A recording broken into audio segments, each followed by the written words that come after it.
அப்படிதான் நம்மளுடைய இந்த அமைப்பை பலப்படுத்துற ஒரு வேலையை தான் இப்போ நம்ம செஞ்சுக்கிட்டு இருக்கிறோம். தமிழ்நாடு முழுக்க மாவட்ட நிர்வாகிகள் எல்லாரையும் தேர்ந்தெடுத்து அறிவிச்சிட்டு இருக்கிறோம். இந்த நேரத்துல நம்ம மேல ஒரு கம்ப்ளைண்ட். அது என்னன்னா, அதுதான் எனக்கும் புரியல.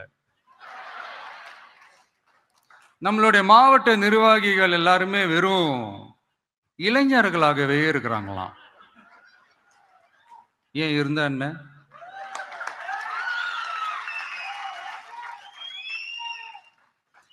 அறிஞர் அண்ணா அவர்கள் கட்சி ஆரம்பிச்சப்பா ஒரு பின்னாடி நின்னதும், புரட்சி தலைவர் எம்ஜிஆர் அவர்கள் கட்சி ஆரம்பிச்சப்பா ஒரு பின்னாடி நின்னதும் வெறும் இளைஞர்கள் தான்.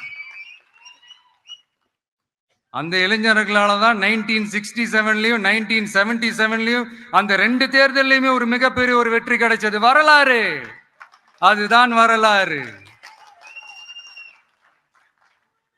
இப்ப அதே மாதிரி நம்ம மேல இன்னொரு கம்ப்ளைண்ட். அது என்னன்னா, நம்மளுடைய கட்சி நிர்வாகிகள் எல்லாருமே சாதாரண குடும்பத்திலிருந்து வந்தவங்களாம். அதே தான் இங்கேயும் கேட்கிறேன், ஏன் வரக்கூடாதா?